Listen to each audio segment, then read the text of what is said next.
کا نورانی ماحول پہلے کبھی نہیں دیکھا ہو. سبحان اللہ. جی کسی بندے نے نیند آ رہی شاہ اور نیندہ اڑا نہیں چڑھی. سبحان اللہ. تے شاہ اور نیندہ کوئی نہیں اڑائی ہے, میرے مرشد نگاہ والے نیندہ اڑائی ہے. سبحان اللہ. تے اے مسئلہ جڑا ہوں نسی دسن لگے ہیں, اے مسئلہ بھی بڑا شورا آفاق ہے. اور میرے مرشد دی جڑی فقہ دے ہوتے اور لوگوں دی تربیت دے ہوتے میرے مرشد دی جڑی فکر ہے وہ دی غمازی کرتا ہے. توجہ نالے مسئلہ سنیو. مسئلہ استبراء ہے.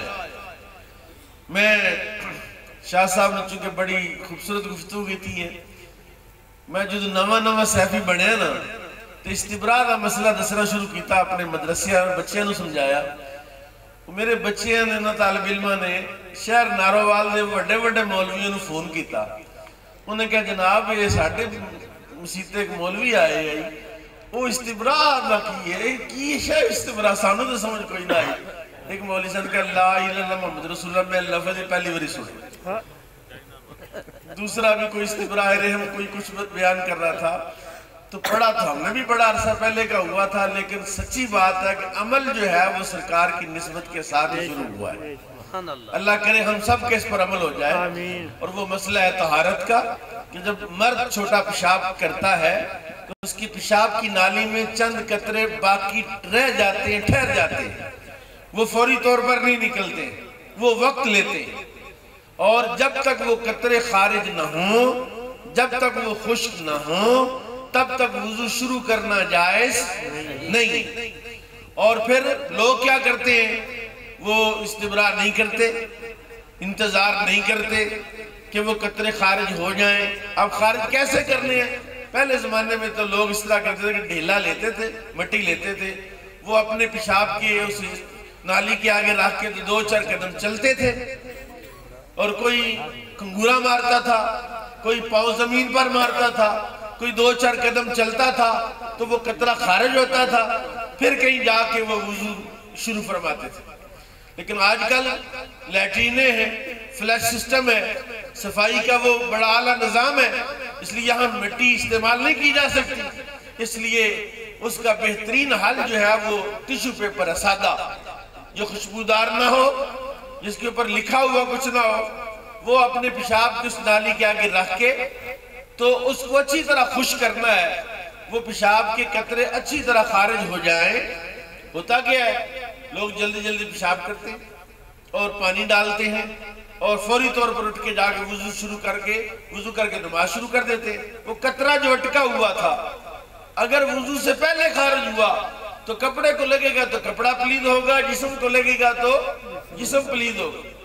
اور اگر وہ وضو کے بعد نکلا تو وضو بھی گیا, اور جب وضو گیا اور نماز بھی نہ رہی.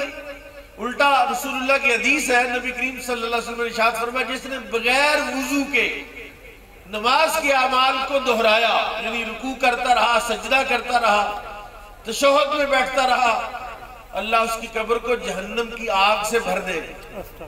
یعنی نماز ایسا پاکیزہ عمل ہے جس کو پاک ہو کر ہی کرنا چاہیے. ایک حدیث ہے, اگر سرکار اجازت دے تو میں سناؤں, کہ نبی کریم صلی اللہ علیہ وسلم نے ارشاد فرمایا کہ جب کوئی بندہ نماز کا ارادہ کرتا ہے, اللہ تعالیٰ مصلی پر کھڑے ہونے لگتا ہے, نماز کی نیت باندھتا ہے تو اللہ تعالیٰ فرشتے کو بھیجتا ہے, فوراً جا میرے بندے کے جسم سے سارے گناہ الگ کر, تاکہ یہ میری پاک بارگاہ میں کھڑا ہونے لگا ہے, اس کے جسم میں کوئی گناہ نہیں ہونا چاہیے.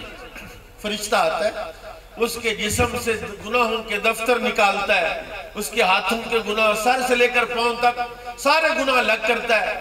وہ بندہ پاک ہو جاتا ہے, تکبیر کہتا ہے, رکوع کرتا ہے, سجدہ کرتا ہے, جب سلام پھیرتا ہے تو فرشتہ عرض کرتا ہے مولا نماز تو پڑھ لی ہے, اب اس کے گناہ میں نے اٹھائے ہوئے, کیا حکم ہے؟ فرمایا میں کریم ہوں, میں کریم ہوں, سخی ہوں, اب اسے گناہوں سے پاک کیا ہے تو پاک ہی رہنے. سبحان اللہ. تو نماز تو پاک کرنے والا عمل ہے, اس کو اتنا ہلکا سمجھا ہے کہ آپ وضو بھی صحیح نہ کریں, آپ استنجا بھی صحیح نہ کریں, اور آپ استبراء ہی نہ کریں.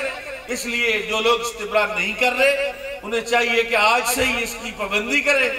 اور وہ کیا ہے کہ وہ پیشاب کی جو نالی میں قطرے ہیں وہ بیماری نہیں ہے کہ کوئی بیماری ہے تو آپ چھلکا کھانا شروع کر دیں یا آپ کوئی حکیم کے پاس جائیں، یہ فطری بات ہے۔ جب آپ بوتل پیتے ہیں سٹرا اس میں ہوتا ہے، اب جب ساری بوتل ختم کر دیتے ہیں تو وہ جو پائپ ہوتا ہے اس میں پانی کے قطرے ٹھہر جاتے ہیں، اس کو اچھی طرح جھاڑیں تو پھر کہیں جا کے اس میں سے قطرے خارج ہوتے ہیں۔ تو یہ تو سیدھا پائپ ہے، تو جس پائپ کی ساخت ہی ٹیڑھی میڑھی ہے وہاں قطرے ٹھہر جائیں گے تو پھر کیسے وہ فوراً نکل سکتے ہیں؟ اس لیے استبراء کرنا واجب ہے۔ اور صاحب نور الازار نے جس طرح استبراء کے مسئلے کو بیان کیا ہے کسی فقیہ نے اس کو بیان نہیں کیا ہے، اس لیے اس مسئلے کو سمجھیں۔ چھوٹا پیشاب کرنے کے بعد جب تک وہ استبراء نہ ہو، پیشاب خشک نہ کیا جائے، تب تک وضو شروع کرنا جائز، اور بغیر استبراء کے نماز پڑھنا گناہ ہے اور نماز نہیں ہوگی۔ اللہ تعالیٰ عمل کی توفیق عطا فرمائے۔